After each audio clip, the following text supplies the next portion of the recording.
실제로 우리가 아동학대에서 처벌이 지금 감대한 건 맞아요. 최근에는 안 그렇잖아. 우리가 그동안 사회적인 인식이 뭐 나무 집에 애들 뭐 옆에서 지나가는 누가 막 그 부모가 예, 애가 예. 빽빽 울면은 엉덩이 팡팡 때리면서 창피스럽다든지 이러면서 이렇게 얘기하면은 애 교육을 잘 시키라든지 아니면 학교 선생님한테 뭐 체벌을 하면 훈육을 잘한다든지 이런 어떤 그 체벌에 대해서라도 교육을 빌미로 하면은 그 집의 교육을 뭐 왜 제3자가 왈가왈부하냐 이런 인식들이 상당히 많이 있었거든요. 자기 집, 니 집 애나 잘 키워라, 제대로. 뭐 이런 그런 사회적 인식 하에 어떤 부모나 이렇게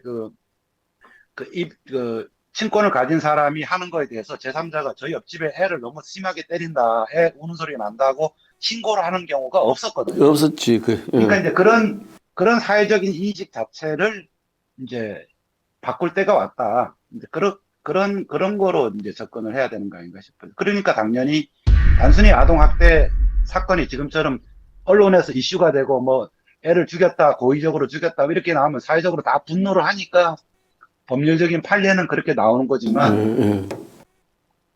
그거를 완전하게 어떠한 경우든 뭐 부모가 됐건 누가 됐건 아동을 학대하거나 체벌하거나 무슨 목적이든 간에 안 된다라는 법률은 우리나라에 없거든요. 음. 그렇게까지 만들어 놓은 데가 전 세계에 59개국밖에 없다라는. 근데 갑자기 우리가 왜 이 주제를 하게 됐지? 김준호 공봉화 김진호 환동의 시사 토크쇼 펀치.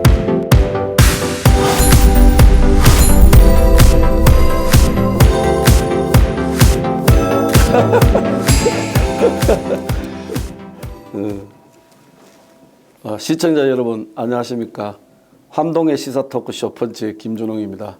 오늘 또 이 시사 토크쇼를 함께 이어가는 두 분 자리했습니다. 우리 공봉학 변호사님 뵙습니다. 네, 안녕하십니까. 예, 그리고 우리 김준홍 부국장님 역시 오늘 화상으로 참석했습니다. 예, 반갑습니다. 네, 안녕하십니까. 예, 우리 뭐 방송은 자주 보시는데 우리가 실제 세 분을 만나기 오래간만인데 시청자분들한테 인사 한번 하시죠. 5월인데.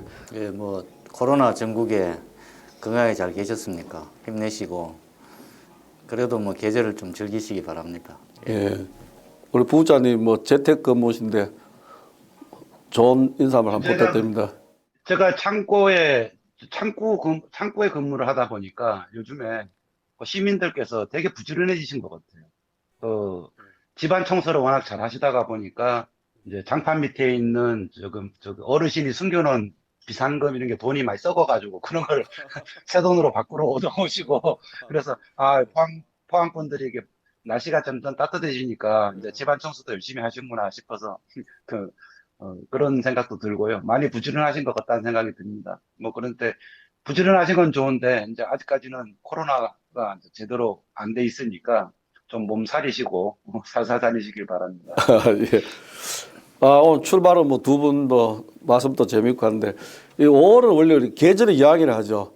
실록이 정말 아름다운데 그 사실 우리가 연초에도 그렇고 이 5월 같이 특히 이 아름다운 계절에 우리가 좀 감동적이고 훈훈한 이야기를 해야 되는데 오늘은 좀 답답하고 조금 뭐랄까 이 굉장히 어떤 그 우리 사회의 뭐 병폐로 치부하기에는 좀 너무 우리가 가볍게 생각하지 않나 이런 사건인데 최근에 와서 아동학대 사건이 많이 일어나고 있죠. 특히 또 전 국민의 분노를 샀는 사건이 우리 또 포항하고 관련돼가 저도 놀라기도 하고 그랬는데 그래서 오늘은 우리 아동학대 사건에 대해서 좀 이야기를 나눠보자 합니다. 두 분께서도 들으셨죠? 그 연이어 터지고 있는 뭐 꼭 포항뿐만 아니라 최근에 이제 가끔 뉴스에 잊을만 하면 나오는 우리 아동 학대 사건이 나오고 있는데 그런 뉴스를 접할 때 두 분은 뭐 느낌이 어떠십니까? 우리 공 변호사 어떠십니까? 일단 화가 나죠. 예, 화도 나죠. 그 화가 도대체 그 어떤 화인지 예. 저도 사실 잘 모르겠는데 세상이 왜 이렇게 됐지? 이런 생각. 옛날에도 이랬을까? 이게 어른이 너무 정말 변했나 사람이? 예. 이거 왜 이렇게 됐지? 그렇게 하면서도 한편으로는 이 사회 구조가 잘못됐나? 그런 생각도 한번 해봅니다. 예. 그 개인에게 책임을 예. 다 묻기보다는 또 사회적으로 저렇게 어떤 문제가 생기게 사회가 또 이렇게 몰고 간 것도 있을까? 어찌됐든 간에 아이를 생각하면은 그냥 애처롭고 뭐 그런 예. 누구나 다 같은 심정일 거예요. 이런 예. 특히 아동학대 관련 예. 뉴스를 접하고 하면은 예. 안타깝습니다. 우리 저 김진우 부부장님은 이런 뉴스 접할 때 기분이 좀 어떠십니까? 저는 뭐 기분보다도 이제야 이제 본격적으로 우리 사회에서도 이 아동 학대 내지는 청소년에 대한 어떤 학대에 대한 법적 장치를 마련할 이제 시기가 무르익었구나 이런 생각이 들었습니다. 왜냐하면은 옛날 같으면 학대라는 표현 자체도 없었고요. 대부분 이제 그 아이들이 말을 안 듣거나 뭐 좀 삐딱하게 나간 거는 먹었다든가 우리 뭐 학교 다닐 때도 마찬가지지만 주로 이제 체벌을 왜 했냐 안 했냐라든지 아니면 훈육에는 회초리도 필요하다 말이지. 이런 식으로 이제 그 얘기를 했지 그것이 학대라는 것까지는 이제 발전하지 않았거든요. 그런데 우리가 학교 다닐 때만 해도 훈육진이 몽둥이 들고 다니잖아요. 말 안 들으면 이놈들 그래가지고 뭐 손내라 뭐 엎드려 뻗쳐 해가지고 야구방망이로 뭐 엉덩이 맞기도 했고 그게 사실은 학대거든요. 그게. 근데 그러한 것들이 우리가 교육이라든지 어떤 친권자가 하는 거에 대해서는 그건 저쪽 가정의 일이지 나하고는 상관없는 거다 하는 그런 사회적 인식이 상당히 많았거든요. 그러다가 이제 점점 나라가 선진국으로 되다 보니까 해외 법률적인 어떤 그런 약자를 보호하는 그러니까 그러다 보니까 이제 우리도 순차적으로 들어왔거든요. 처음에는 이제 장애인을 보호하는 거 관련된 법, 그다음에 뭐 그 사회적 약자인 여성 보호, 그다음에 요즘에는 직장 내 뭐 그 괴롭힘을 한다든지 직장 내 성폭력에 대한 그런 것까지 이제 조금씩 사회가 이제 선진국화돼 가는데 유일하게 남은 게 이제 청소년에 대한 학대 부분에 대해서는 그동안 좀 관대하다는 그리고 이제 내 일이 아니다라는 이런 인식이 많았는데 최근 뉴스가 그렇게 뻥뻥 터지는 거는 뉴스로 나왔다는 거는 뉴스 안 나온 게 엄청 많은데 워낙 심해가지고 이거는 누구라도 공분을 살 수밖에 없는 사건들이기 때문에 뉴스까지 나오는 거거든요. 그런 면에서 그런 것들을 잊고 우리가 이게 같이 화가 난다라는 거를 공감할 수 있는 것이라는 얘기는 사회적 분위기로 이제 청소년 학대에 대해서도 이제 법적인 어떤 장치를 마련해야 될 시기가 이제 왔다. 개인적으로는 그렇게 생각이 들었습니다. 예. 저는 이제 그 뉴스 그냥 뭐 아동 학대 사건이 있었다면서 조금 이제 구체적으로 나오는데 최근에 굉장히 리얼하게 나오더라고요. 뭐 가방이 어떻게 했다, 뭐 밟아대니까 그 잔인함에 사실 그 굉장히 좀 제가 뭐 특별히 나를 튀기 사나워 이런 건 아니지만서도 그런 그 학대의 정도라든지 행동 이런 걸 들었을 때는 사실 굉장히 좀 충격이더라고요. 그 잔인함에 어떻게 어린아이들 저렇게 잔인하게 할 정도인가. 이게 과연 그 최근에 일어난 일인지 아니면은 과거에도 쭉 있어 왔는데 그때는 그렇게 공익 제보자도 별로 없고 이슈화가 안 돼가 그런지 거기에 대한 그 혼돈이니까 막 생기더라고요. 그래서 부부장님 말씀하듯이 이제 이것이 수면 위로 드러나고 또 우리가 인권에 대한 특히 아동에 대한 인권 이런 것이 이제 많이 이슈화 되니까 국가적인 그 차원에서의 보호도 필요하고 또 사회적 인식도 개선돼야 되고 이런 것이 아닐까 이런 생각이 듭니다. 어쨌든 코로나19로 부르는데 이런 이야기까지 나오니까 굉장히 좀 기분이 좀 그거 하더라고요. 근데 이제 일반 사람들이 가끔 이렇게 하대요. 우리나라의 경우 아동학대 사건에 대해서 처벌 수위가 어느 정도인지 저는 이제 기준이 잘 모르겠습니다. 우리가 약한 건지 센지 물론 이게 세다고 하면 좋은 건 아닌데 그 우리가 아동학대 사건에서 우리나라 사람들의 수위라는 인식이 어떻습니까? 우리 저 부부장님은 우리나라의 아동학대 사건에 대한 처벌 수위가 어떻다고 생각하십니까?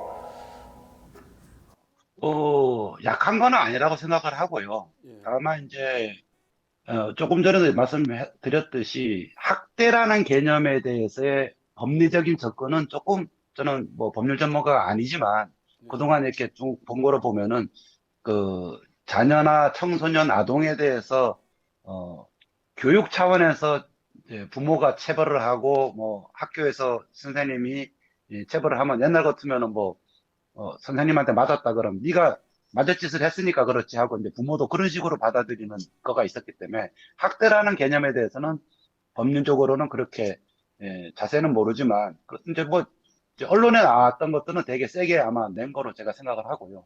다만 그동안 제가 느꼈던 아동과 관련된 법률적인 접근은 보호 쪽이 좀 방점이 있지 않았나 싶어요. 그래서 청소년의 어떤 유해 환경에 노출되는 거를 보호하기 위해서 뭔가를 막는다든지 해가지고 각종 영화나 뭐 무슨 드라마, 게임 뭐 이런 거에 대해서는 엄청나게 디테일하게 그래서 뭐 19금이다, 15금이다, 뭐 TV 드라마 봐도 동그랗게 해가지고 요거는 몇 살 이상이면 보면 안 된다 그러고 이렇게 딱 나오거든요. 그래서 그런 환경에 대한 노출되는 거를 하는 거.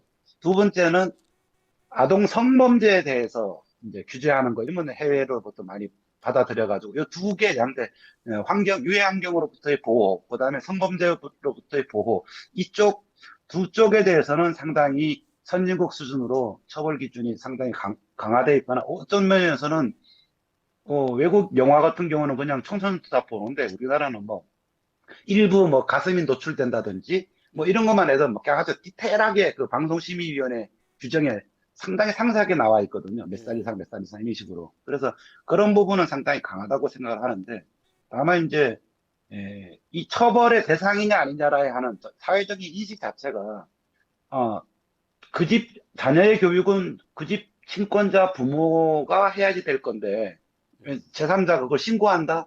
그런 마인드까지는 아직 사회적 인식이 좀 강하게 올라가지 않았다. 저는 개인적으로 그게 이제 가장 큰 문제가 아닌가 그런 생각이 들었습니다. 예. 우리 공 변호사님은 어떠십니까? 우리가 아동 학대 사건에서 우리나라 사람들이 그 보는 법률적 인식이라든지 수준이라든지 이런 것이 어느 정도라고 생각하십니까? 아직은 뭐 선진국에 비해서는 좀 많이 부족하고요. 예. 저희 뭐 사실 변호사 활동을 하면서도 그간 이렇게 특히 아동 관련한 뭐 지금 우리가 전체적으로 성범죄 관련해서도 인식이 많이 바뀌었듯이 예. 아동에 대해서 대하는 아까 우리 부국장님 지적하셨지만은 다소 이제 가부장적 또는 그다음에 그러니까 어른을 우선시하는 우리 유교적 어떤 전통 문화 속에서 지금까지 우리 어린아이들이 위치했던 그 포지션이 사실은 우선은 어른에게 양보했었고 어른이 이렇게 당연히 아이를 혼내거나 뭐 어떤 과도한 신체 접촉이라든지 좀 물리력을 행사하더라도 어른이 하니까 당연히 아이들은 좀 참아야 된다 이런 경향들이 있었지만 근자에 와서 굉장히 많이 바뀐 것 같습니다. 그리고 이제 얼마 전에 그 정린이법 그때 뭐 3법이라 해서 그 관련해서 이제 지금 특례법이 제정된 것 중에 가장 강력한 것이 아동학대 범죄 등의 처벌에 관한 특례법. 그러니까 특례법이라는 거는 기타 다른 법에 우선해서 이제 만약에 비슷한 조항이 있을 때는 이 법이 우선해서 적용이 되고요. 아까 부국장님 말씀하셨지만은 이 법에서는 상당히 강력하게 처벌 규정이 여러 가지 되어 있습니다. 뭐 아동을 학대하는 뭐 그런 어떤 케이스라는 게 다양하죠. 신체적, 물리적, 뭐 정서적, 성적 이런 여러 가지 형태로 학대가 좀 가능한데 뭐 유사 법률로 보면 아동복지법, 그 아동복지법에서 기본적으로 아동은 18세 이하를 아동으로 이제 규정을 해서 그 모든 법들이고 아동의 범주는 그렇게 봅니다. 그리고 그 아동복지법에서 기본적으로 이렇게 좀 이렇게 보호하는 것이 있고 아동 청소년 그 보호법, 그다음에 가정폭력 방지 등에 관한 특별법, 그 기타 또 아동과 관련해서는 일반론적으로 형법에 있어서는 어린아이에 대해서 뭐 그런 형법적 범죄가 있을 때는 가중처벌한다든지, 그다음에 성폭력 관련 범죄들도 가중처벌하는 규정은 아까 얘기한 아동학대 범죄 등에 관한 처벌 특례법보다 더 강하게 처벌하는 조항이 성폭력 범죄 등에 관한 처벌에 관한 법률이 있을 때 또 그것이 또 우선해서 아동을 보호하게 되고 해서 지금 우리 법제는 상당히 뭐 이렇게 어느 정도는 잘 지금 많이 가 있다고 보여지고요. 비근한 예로 제가 부국장님께서 전문가가 아니신데 저보고 이걸 뭐 법률가니까 이걸 참고해서 얘기를 좀 해달라 해서 저한테 오히려 주제가 제가 대신 보면 미국 같은 경우에는 심각한 상해를 일으키면은 적어도 한 10년까지는 처벌할 수 있는. 징역. 상해 정도입니다. 심각한 상해를 입혔는데도 10년까지 처벌할 수 있고 10만 달러 이하의 벌금. 그 프랑스의 경우에 보면요, 아동을 이렇게 어떤 형태로든 이게 이제 뭐 사망에 이르게 하는데, 이제 예를 들어서 과실이나 뭐 이런 형태로 사망에 이르게 한 경우에는 30년. 그 다음에 고의적으로 아동을 살해하거나 하는 경우에는 기본적으로 무기징역에 처하게 돼 있습니다. 엄청나게 강하게 돼 있죠. 그리고 뭘 잘못해서 아동이 어떤 장애를 입게 됐다. 예. 불구가 된다든지 심한 정신적 트라우마로 그런 정신적 장애를 입게 되면은 20년에 처하게 되는. 그래서 뭐 영국도 마찬가지로 이 정도로 이렇게 또 강하게 규정이 되어 있고, 뭐 외국 입법례도 뭐 전 세계적 추입니다. 근데 이제 약간은 보면 선진국일수록 이 처벌 경향이 좀 강하고, 약간 이제 후진국에 가까울수록 처벌 경향이 좀 약한 것은 그런 경향들을 볼 수 있습니다. 최근에 이제 그러니까 전반적으로 우리나라도 이제 양형 기준이 자꾸 올라가는 추세다. 그렇게 보면 되겠죠. 그래서 아마 그 양형위에서 아동 학대 양형 기준을 개선을 검토 중이다 하는 그런 보도를 제가 본 적이 있습니다. 종전보다 거의 2배 이상 높아졌다. 예, 자꾸 높아지는 그런 추세죠. 예. 그런데 이제 우리가 이 최근에 뭐 굵직굵직한 사건이 일어났죠. 뭐 정의 사건뿐만 아니라 그 내연녀가 뭐 아동을 여행 가방에 이어가 고의적 살인 사건을 보고 하는데, 이렇게 큰 사건이 터질 때마다 뭐 매스컴에서 떠들고 또 관계기관이나 정치인들이 뭐 아동 학대에 대한 예방을 어떻게 해야 된다 이제 많이 떠드는데 실효성은 사실 별로 없었어요, 이때까지. 그래서 이거는 사실 이 아동 학대 사건은 그 사후적인 것보다는 사실 예방이 더 중요하죠, 그죠? 당사자는 이미 피해를 엄청 입었는데 가해자를 뭐 처벌 안 하자 소리가 해도 본인한테는 어떤 그 회복되기가 상당히 힘든 건데, 그래서 아동 학대 사건 특히 예방이 중요한데, 그 실질적으로 앞으로 이 아동 학대 이 대책을 뭐 우리가 뭐 여러분 두 분께서 뭐 어떤 관계자라 했을 때 뭐 어떤 아이디어나 어떤 방법이 있을까요? 한번 우리 저 변호사님도 말씀해 보신답니까?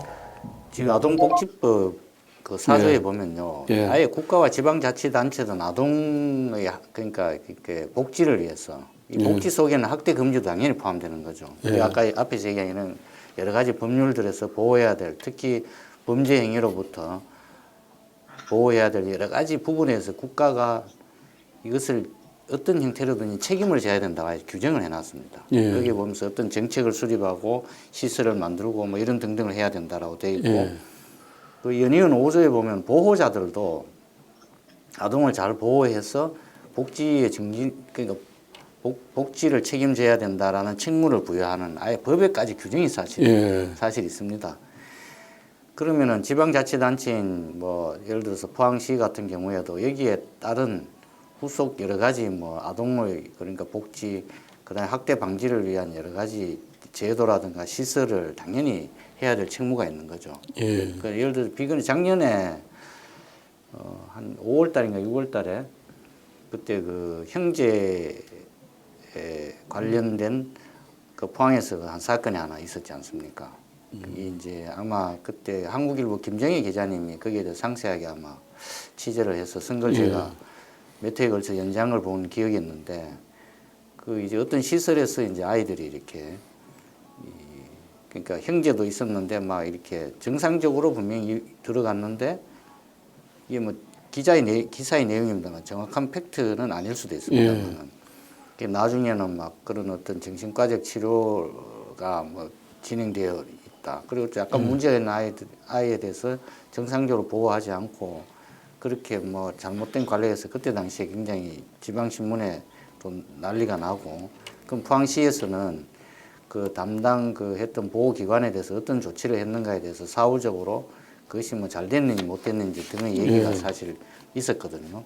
그런 사례가 사실 우리 지방에도 있었습니다. 뭐 정인이 사건 같이 큰 사건도 있지만 그 포항에서는 적지 않은 그때 사건이었는데, 뭐 그런 케이스를 보더라도 그러면 그 아이들이 그렇게 했는 것에 대해서 어떤 제재를 가해야 되느냐, 그 향후에 이런 일이 생기지 않도록 지방자치단체가 어떤 조치를 취하고 그 시설에 대해서 허가를 취소했느냐. 근데 아마 그 이후에 뭐 제대로 하지 않았다. 그래서 뭐 포항시가 좀 비판을 받고 뭐 그런 것도 제가 좀 기억을 하는데 예. 지금은 어떻게 되는지 모르겠습니다.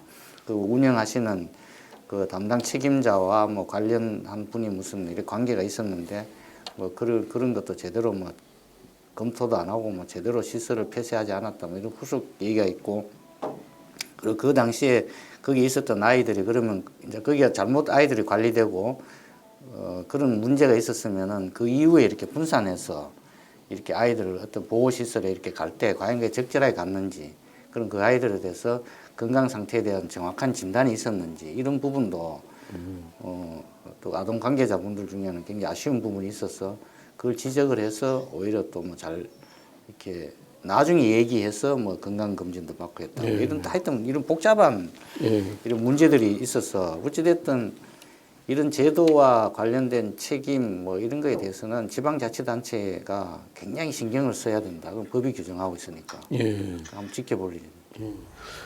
우리 저 부국장님은요, 이제 이 양형 기준을 올리는 것도 중요하지만 이제 그거를 하면서 당연히 이제 이런 아동 학대 사건을 예방하기나 이렇게 위해서 사회적 인식도 좀 바뀌어야 되죠. 얘기 되면 시각이라도 뭐 그런 점에서는 어떤 그 인식이 좀 변화돼야 되겠습니까?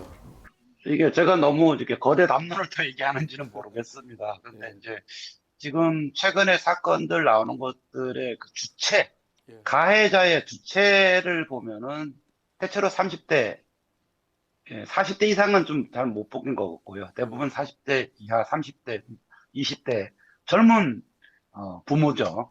그래서 제가 봤을 때는 우리도 마찬가지였지만은 옛날부터 애를 데리고 교육하고 훈육하는 교육을 받지 못했잖아요, 우리가. 그냥 결혼해서 애가 생기니까 남들 찾아보고 뭐 이렇게 해가지고 이제 했단 말이죠. 근데 예전에는 우리가 핵가족 시대가 아니라 3대가 같이 살기도 하고 뭐 이제 적어도 자기 부모님하고 이렇게 가족이 많아서 애들은 저절로 컸단 말이죠. 그러니까 큰 형님이 뭐 이제 막내를 돌봐주기도 하고 그러면서 자연스럽게 그 가정 내가 하나의 어떤 인간관계 속의 어떤 네트워킹이 어떤 게 좀 양보를 해줘야 되고 어떤 걸 배려해줘야 되고 이런 걸 배울 그런 사회적인 시스템이 있었는데 지금은 다 핵가족이거든요. 오로지 애 혼자 하나 키웠고 그다음에 두 번째는 그러한 그 사회가 이제 핵가족화 되어 있는 사회 하에서 이제 교육으로 들어가잖아요. 애들을 학교 보내고 이렇게 이제 고등학교를 다니는 동안에 전부 다 오로지 입시, 그다음에 무조건 스카이 대학으로 가기 위해서 이 사람의 인성이 좀 단련되고 뭐 공 변호사님 하는 명상까지는 안 가더라도 뭐 사유를 하거나 본인이 생각하면서 이게 인간 사회가 어떤 거고 인간이란 어떤 거고 세상은 어떤 거고 사회는 어떻게 돌아가고 하는 어떤 그런 거에 대해서 애들이 생각할 시간이 없어요. 오로지 국영수만 해가지고 집중적으로 암기해서 그냥 입시 공부하는 거가 초등학교, 중학교, 고등학교까지 그렇게 배웠단 말이죠. 그러니까 그렇게 해서 사회 그냥 덜렁 그냥 암기만 하던 애들이 나와가지고 뭘 하려니까 인성도 잘 함량이 안 돼 있고 인간 교육이 안 돼 있거든요. 옛날에는 학교에서 역사, 문화, 뭐 도덕, 윤리 이런 것까지 배웠는데 그런 과목 싸그리 다 없었단 말이죠. 그래서 우리 사회가 지금 시간은 좀 걸릴지 모르지만 과거에 그렇게 입시에 도움이 안 된다 가지고 없앴던 그런 교육 과목들이 그냥 필요 없는 과목이 아니라 하나의 어떤 인간 사회에 올바른 정상적인 균형 잡힌 어떤 생각을 할 수 있고 사고를 할 수 있는 그런 도덕적인 어떤 인간으로서 클 수 있는 그런 교육을 우리가 스스로 많이 깎아가지고 좋았던 거를 많이 없애지 않았는가. 그래서 그러면 지금 와가지고 어떡할래? 그러면 대책은 뭔데? 결국은 제가 봤을 때는 결국은 강력한 법이죠. 그래서 아까 공 변호사님도 말씀하셨듯이 우리나라 이렇게 청소년 보호하거나 성범죄나 뭐 이런 폭력이나 이런 거에 대해서 상당히 잘 돼 있긴 한데, 제가 지난번에 조사를 해보니까, 전 세계에서 어떠한 장소, 그러니까 가정 내이건 무슨 시설이건 무슨 학교건 할 것 없이 어떠한 장소든, 그 다음에 어떠한 사람이든, 그러니까 친권자를 가진 사람이건 뭐 부모건 뭐 양육권을 가진 사람이건 뭐 온갖 무슨 권한을 가진 사람이건 간에 무슨 이유, 뭐 이게 교육용이다, 훈육용이다, 얘가 잘못했으니까 뭐 지도용이다 그런 이유도 그러니까 어떠한 사람이든 어떠한 장소에서 어떠한 이유라도 불문하고 아동, 청소년에 대해서는 체벌이나 뭐 학대나 이런 거를 완전히 금지하는 법률을 제정하고 있는 나라가 전 세계에 59개국이 있습니다. 그런데 작년 2020년 4월 1일자로 시행한 데가 일본이 세계에서 59번째로 시행하게 됐다고 이렇게 뉴스에 막 나왔었거든요. 그런 면에서 우리나라도 이제 뭐 법률 형태는 틀려요. 어떤 나라는 민법에다가 이렇게 강하게 하고 어떤 데는 형법에다 하기도 하고 어린이 뭐 청소년법이라고 하는 걸 별도로 만든 데도 있지만은 어쨌거나 그런 법률의 형태는 뭐 어느 형태가 되더라도 이렇게 강력하게 뭐 선진국 됐다 그러는데 제3세계에서도 이 59개국에는 아프리카 나라도 들어있어요. 그래서 그런 면에서 뭐 일본이 했으니까 우리도 하자 이런 건 아니지만 일본도 동양적인 사고방식이 일본 한중일이 다 그렇거든요. 비슷하거든요. 그러니까 일본도 그 정도로 했으면 우리나라도 이제 법률적으로 강력하게 뭐 부모가 됐건 누구 이유를 막론하고 아동을 학대하지 않게 하고 그거를 본 사람은 바로 신고해서 처벌할 수 있게끔 한다 그러면은 한 방에 해결되지 않을까 그런 생각을 해봤습니다.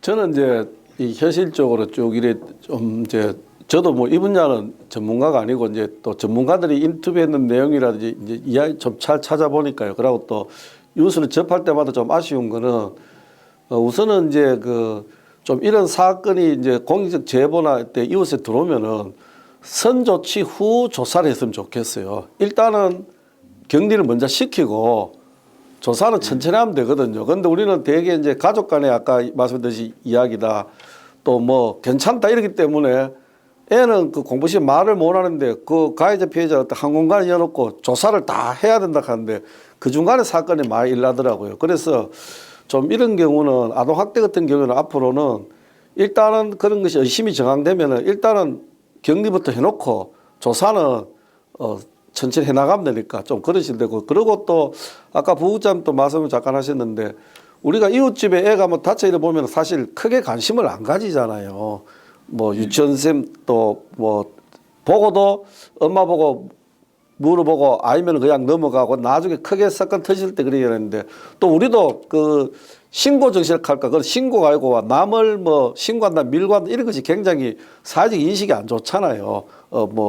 그러다 보니까 이 넘어가는데 또 이제 이런 아동학대의 뭐 상처를 봤으면 이런 경우는 좀 적극적으로 신고하는 그런 분위기는 약간 바뀌었으면 좋겠다. 딴 거하고 다르잖아요. 뭐 교통신호를 위반했다. 그거를 신고하는 거하고 애 뭐 다쳤는 걸 보고 신고한 거는 그 질이 좀 다른데 그랬을 때도 저도 염려되는 것이 신고자의 신분을 좀 철저히 보호해 줬으면 좋겠다 하는 것도 뭐 제가 이거는 기운데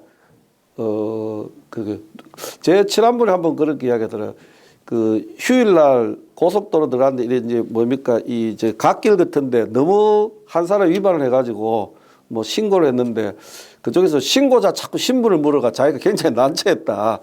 뭐 좀 신고자를 보호해주는 지금 안 그럴 거예요. 뭐 그런데 그런 인식이 좀 바뀌었으면 좋겠고 또 하나는 이제 아까 당연히 이제 그 법률적인 이제 가중하고 있다니까 그건 차도 개선이 되겠죠. 그 이런 지금 말씀 한 3가지 정도를 이제 그리고 이제 제일 중요한 거는 장기적으로 아까 했지만 인간 존중 교육 좀 이렇게 그러니까 제가 이걸 보고 느낀 거는 이 옷에 젊은 부부들 특정해가 다 그런 거 아니지만 젊은 말은 취소를 하겠습니다. 우리가 반려동물을 기르는 집 보면은 반려동물에서 정말 정성을 다하거든요. 좋은 거 미국 건강한데 그래서 그걸 보면은 그분들은 마음이 천사고 자기 자식인데 불구하고 자기 자식이 아니더라도 애한테 이렇게 사고 나는 거 보면은 이거는 정말 뭔가 교육의 선우가 바뀌는 게 아니냐. 뭐 또 같을 수도 있는데 동시에 사랑할 수도 있는데 그래서 사람은 반려동물을 키울 수가 있어요. 근데 인간이 아닌 사람은 사람을 키울 수가 없죠. 개가 사람을 못 키우잖아요. 좀 이게 농담한 건데 그래서 아까 우리 두 분 말했지만 학교에서도 이렇게 윤리교육이라든지 이런 인간 존중 교육이라든지 생명 중시 교육 이런 것이 좀 같이 병행됐으면 좋겠다 하는 그런 생각이 듭니다. 예. 굉장히 제가 이런 이야기 하면서도 좀 마음이 솔직히 좀 무거워요. 과연 너는 그러면은 학생들한테 그런 인가 뭐 존중 교육을 좀 했느냐 이렇게 물었을 때 상당히 좀 난처한 그런 경우 있습니다.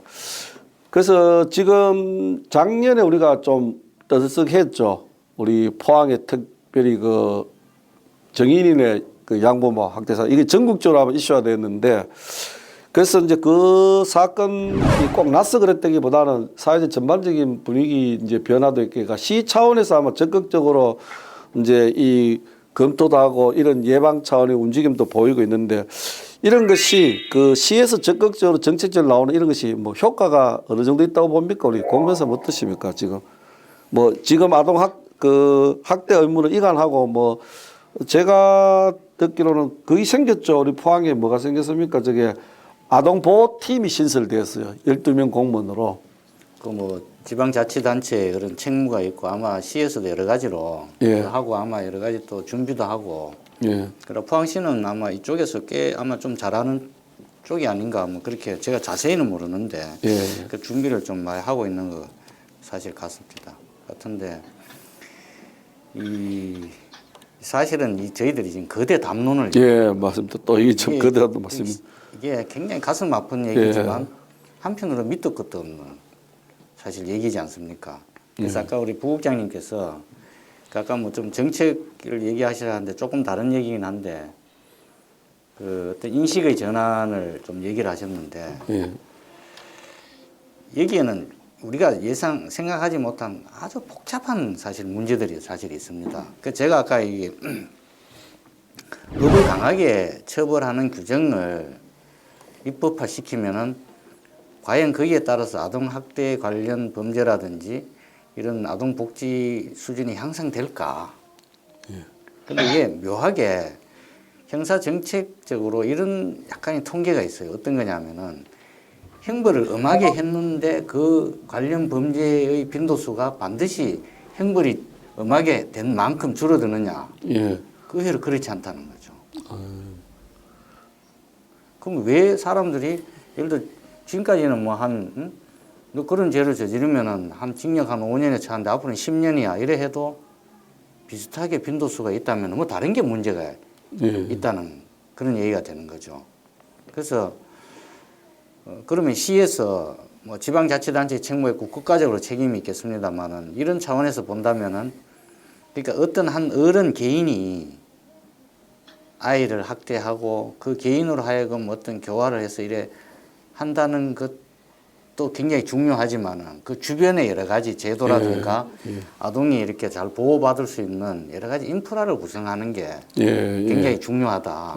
예. 그리고 우리가 여기서 한 가지 좀 이제 또 생각할 것은 우리가 뭐 정린이 사건이라든가 이렇게 아주 큰 사건들은 어떻게 보면은 제가 좀 이상한 얘기일지 모르겠지만은 그 큰 사건은 어떻게 생각하면은 굉장히 가슴 아픈 얘기인데 형사 정책적으로 그런 사건은 막을 수 없는 사건일 가능성이 있습니다. 왜냐하면은 그건 어떤 우리가 인간이 정상적으로 판단해서 이성적으로 행동하거나 사유한 사람들에 의한 범죄가 아닐 가능성이 의외로 있거든요. 그러니까 그런 사람은 어떤 이렇게 하지 마 인식을 전환해서 될 문제가 아니라는 거죠.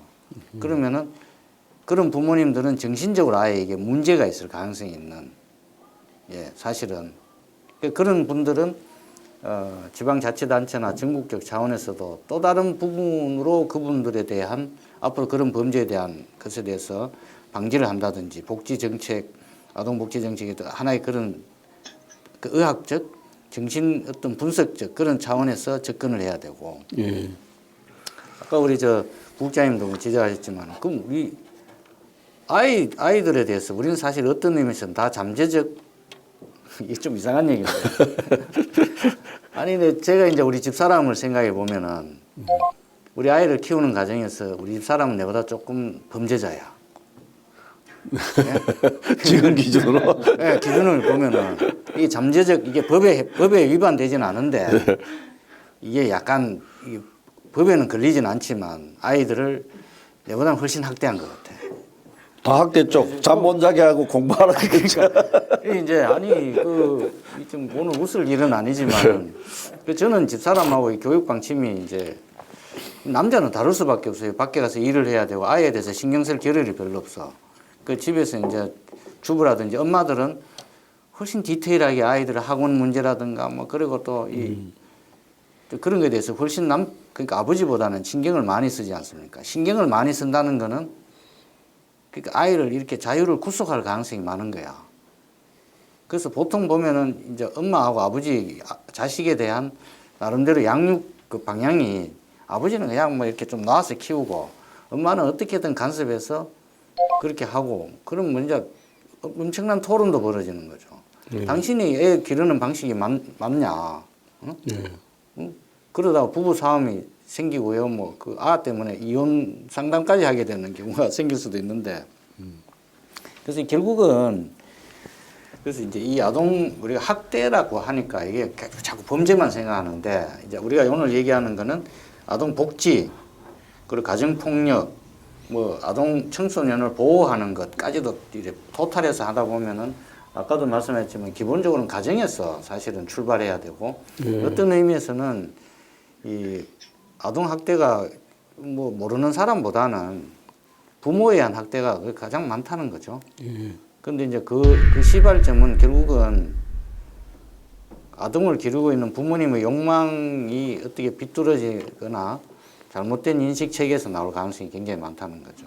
그러면 그 부모님이 왜 그렇게 우리가 납득할 수 없는 방향으로 행동하는가는 그 사람 개인의 문제도 있지만 여러 가지 사회 구조상이라든가 이런 부분들에 문제가 많을 수가 있는 거죠. 그래서 지방자치단체에서는 뭐 이쪽 관련 부서에서는 이런 부분들에 대해서 깊은 성찰이 있어야 된다. 그러니까 다른 지방자치단체에서는 깜짝 놀랄 정도로 야 포항시는 어떻게 그런 생각을 해서 이런 정책을 펼 수 있지. 하여튼 그런 걸 좀 내놔서 뭐 이런 했으면 좋겠어요. 그 제가 뭐 지난번에 공무원 여러분 너무 좀 그렇게 했는데 고생하시는데 자꾸 고생하시라 얘기해서 죄송하긴 한데 시민의 한 사람으로서 바라는. 예.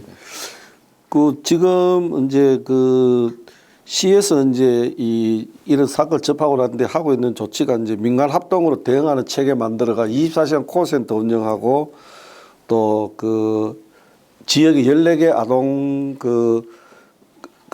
뭐 관련 기관과 협약 맺어 가지고 이제 같이 현장 조사 업무를 뭐 많이 한다고 이렇게 되어 있습니다.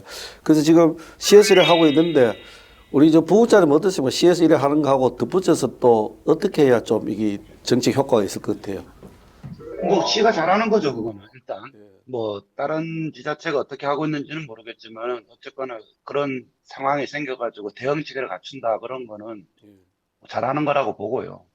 문제는 이제 그러한 대책들이 어떻게 생각하면 사후 약방문이거든요. 그러니까 이미 사건이 발생하고 난 다음에는 즉각적으로 대처하는 거는 되어 있는데 애초에 선제적으로 그런 사건이 안 생기게끔 하는 정책이 더 중요하다고 봐야 되거든요. 그래서 저는 개인적으로는 뭐 지자체에서 할 수 있는 수준인지 아닌지는 몰라도 적어도 제가 처음 포항 왔을 때 그래서 13년 전인데 깜짝 놀란 것 중에 하나가 그땐 대동호방에 살 텐데 엘리베이터 탔는데 이제 다른 층에 살고 있는 학생이에요. 학생인데 인사를 꼬박 안녕히 자기 층에 먼저 내리려 그러면 안녕히 계세요. 그러고 인사하고 가고 또 나도 모르는 애인데 타면은 그냥 인사 꼬박꼬박 하거든요. 이게 서울에 있을 때는 뭐 이게 뭐 옆집 아저씨가 타든지 말든지 애들 인사 같은 거 안 하는데 그래서 야 포항은 참 교육도시라 이게 애들이 진짜 예의 바르고 그렇구나. 그걸 지금 와서 생각해 보면요.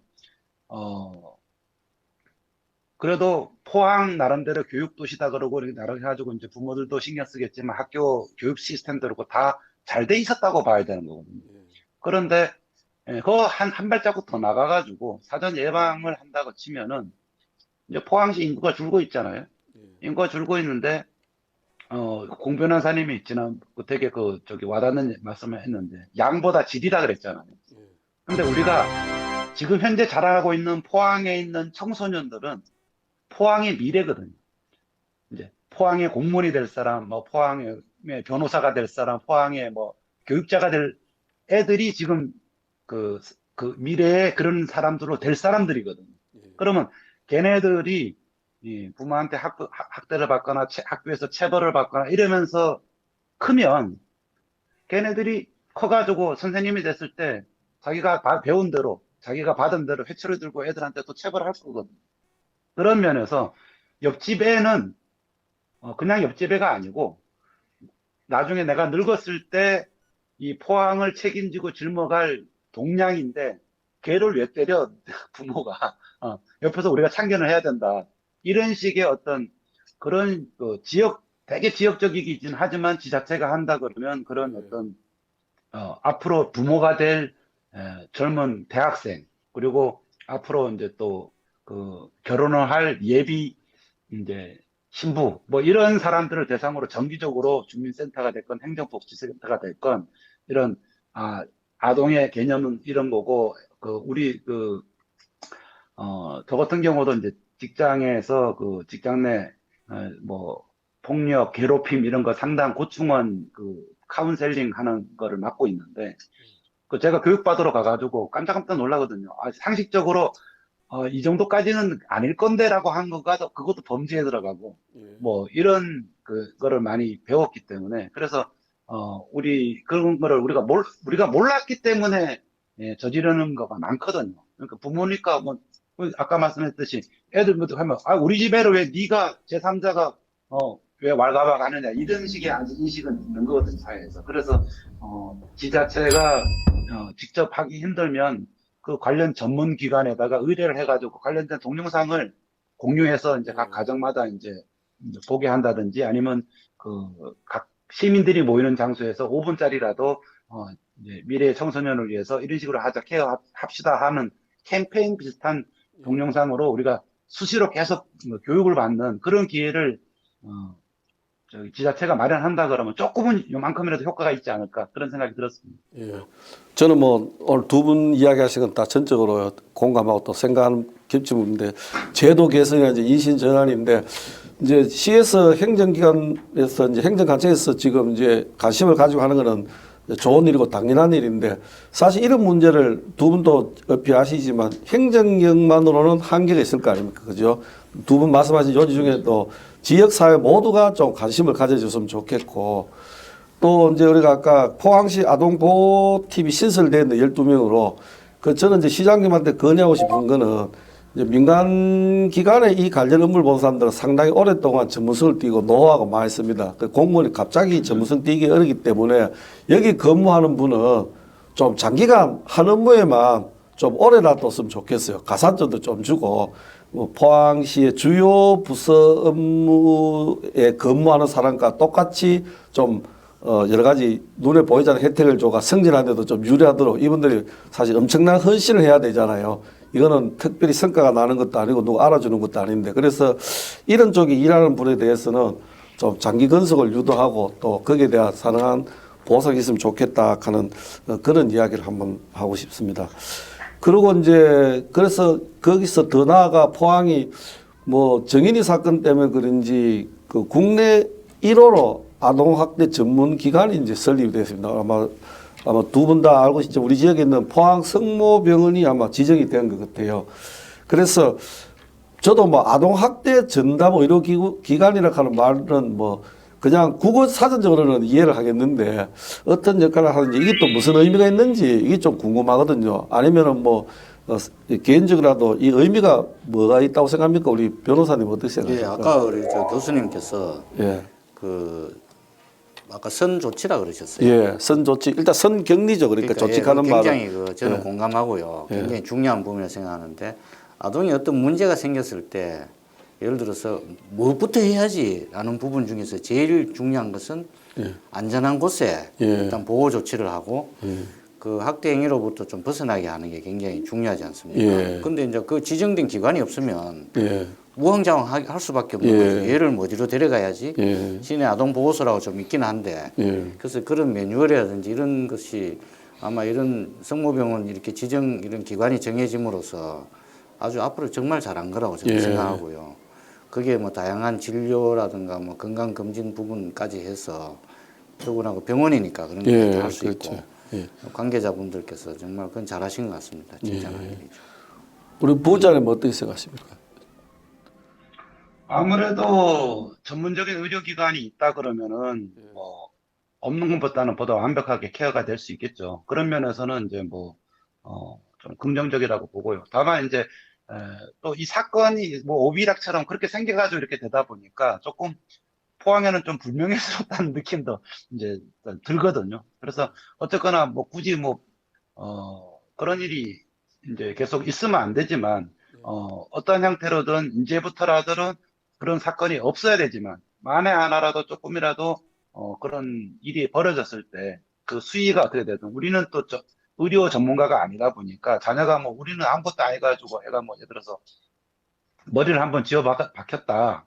뭐, 그러면 꿀밤 한번 맞았다 그러면, 우리 뭐 아무것도 아니라고 생각할 수도 있겠지만, 또 의료 전문가 입장에서는 애가 그것이 되게 큰 트라우마로 돼가지고, 나중에 뭐, 다른 어떤 비정상적으로 클 수도 있다. 뭐 이런 판단을 내릴 수도 있기 때문에 그런 면에서 그러한 전담 기관이 우리 지역에 생겼다. 그러면은 좀 그 아동 아까 학대라는 게 사실 통계상으로 보면 70% 이상이 부모고 그다음에 뭐 양육자가 또 뭐 십몇 프로 이렇게 돼가지고 거의 부모겠지만 상황에 따라서는 또 이제 제3자가 그럴 수도 있는 거거든요. 괜히 옆에 이제 그래서 그런 면에서 꼭 자기 아이를 꼭 부모가 학대해가지고 그 병원에 데리고 가는 게 아니라 포항에 있는 모든 청소년들이 어떠한 학대 사건이 발생했을 때 부모가 아니라도 그 즉각 케어할 수 있는 그런 의료기관이 있는 포항이라 그러면은 이거 좀 불안한 그, 그 젊은 부부들이 포항에 가면 안전하게 애를 키울 수 있겠고 혹시라도 만에 하면 애를 잘 케어할 수 있는 거니까 또 이사 많이 와가지고 인구가 늘어날 수도 있겠다 이런 생각도 듭니다. 어쨌든 저도 동일한 생각인데 국내 1호 아동학대 전문기관이니까 환영하고요. 또 아마 대부분 시민들 아직 모를 것 같아요. 이 방송을 보시고 좀 홍보도 되면 좋고 또 성모병원이 또 캐톨릭 하면 수녀님들이 계시니까 또 그분들에 대한 우리가 사회적 신뢰성이 상당히 강하잖아. 그죠? 아무쪼록 성모병원 또 국내 1호 아동학대 전문기관으로서 앞으로 많은 역할 해주시기를 이 기회에 제가 한번 응원하고 기대를 합니다.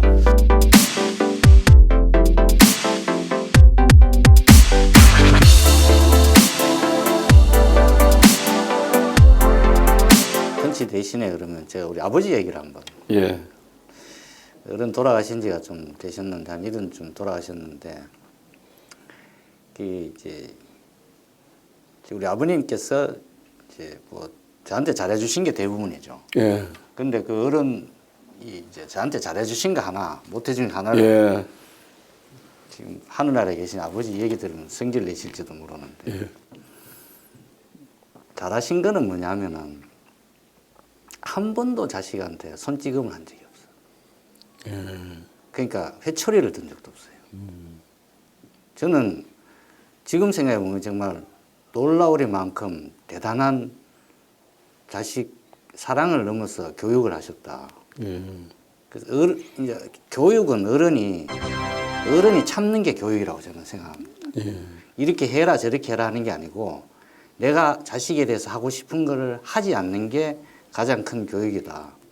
근데 뭐 그 당시에 농사에 얼마 안 되는 밭전지 이렇게 해서 자식 5세 또 위로는 어른 다 계시고 이래 하니까 그 얼마나 힘드셨겠어요.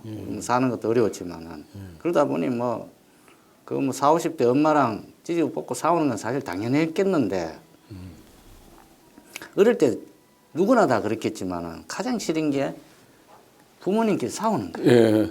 그 특히 아버지 술 한잔 하고 오시면은 그 뭐 다투고 하잖아요. 예. 예. 그래서 아버님 뭐 죄송합니다만은 그때 뭐 또 그런 사정이 있었겠지만 그래서 저는 오늘 이제 이 펀치 대신 드리고 싶은 예. 말씀은 부부 싸움 안 하는 것이 정말 아동의 복지를 위한 것이다. 저는 이제 아까 얘기랑 좀 연결을 해서 결국은 이제 그 신고를 한다라는 뜻은 완전한 타인이면은 관심을 안 두거든요. 그런데 이제 요즘 뭐 다들 아파트 이렇게 살기 때문에 옆집에 누가 사는지도 모르는 경우도 많이 있긴 있는데 예를 들어서 그 뭐 아파트가 어떻게 생겼는지 모르죠. 마주보는 문인지 뭐 옆으로 나란히 있는지 몰라도 그 주변의 인근 주민들끼리 서로 인사하고 서로 가족들끼리 그냥 잘 알고 이렇게 좀 친하게 지낸다 그러면은 어느 날 이제 그 애가 예를 들어서 뭐 좀 맞았다 그러면 앵앵 울면서 자기 집에 찾아오면은 그 정보를 알 수 있는 거고 반대로 그 옆집에서 이렇게 하면은 또 그 부모들한테 아이 그래도 애를 잘 말로 이렇게 해야지 훈육해야지 이렇게 애를 때리면 되느냐 요즘 큰일 납니다 뭐 이런 식으로 뭔가 인포메이션이 돼서 뭐 그 사건이 발생했더라도 단순히 신고하고 처벌해서 뭐 때를 치료하는 거가 중요한 게 아니라 선제적으로 그렇게 부모들끼리 서로 이렇게 말을 얘기하다 보면은 상당히 지금보다는 조금 나아진 사회, 나아지는 포항 시민의 사회가 되고 결국은 그것이 미래 포항을 책임질 청소년들을 좀 보호하는 것도 될 수 있지 않나 그런 생각에서 어, 이웃하고 친하게 지내자 이 얘기를 드리고 싶습니다. 오늘 너무 좀 좋은 거, 이제 처음에 주제는 좀 우울한데 결론 갈수록 좀 힘든데 저는 이제 그 아까 있지만 일단 이런 사건이 나면은 성격리 후조사 이래 주시고 또 이제 오늘 펀치하기는 곤란하지만 제가 이 말을 꼭 한번 하고 싶어요. 그 우리 포항에 이제 큰 산 정인이하고 또 기타 최근에 이 아동 학대로 이제 다친 정도가 아니고 이 이사를 떠난 애들이 있잖아, 그죠? 그래서 이제 정인이를 이제 대표서가 정인이는 다음 세상에는 좋은 부모님 만나 태어나서 생각 꿈은 마음껏 펼치고 행복하게 살아라 이 말로 밀어붙이고 싶습니다. 그래서 오늘 마무리를 해야 되는데 이 5월에 가정의 달이라서 행사가 많죠. 어린이날도 있었고 이제 어버이날도 지났는데 우리 공무원쌤도 어버이도 예시고 했는데 이 아동학대 사건에 관한 이제 이야기는 아까 뭐 사회적인 변이라든지 여러 가지 쭉 이야기 나왔는데 저는 넬슨 만델라가 했는 이 이야기로 오늘 마무리 짓고 싶었어요. 이분이 뭐라고 얘기했냐면은 한 사회가 아이들을 다루는 방식보다 더 그 사회의 영혼을 정확하게 드러내 보여주는 것은 없다. 그러니까 이 말은 한 사회가 아이들을 다루는 방식이 그 사회의 영혼의 척도를 보는 거라 했죠. 이 아프리카입니까? 우리가 후진국, 우리 경제 수준이 높다는. 그래서 넬슨 만델라의 말로 이번 환동의 시사 토크쇼는 마무리하고자 합니다. 두 분 오늘 또 고맙습니다. 감사합니다. 인사하시죠. 예.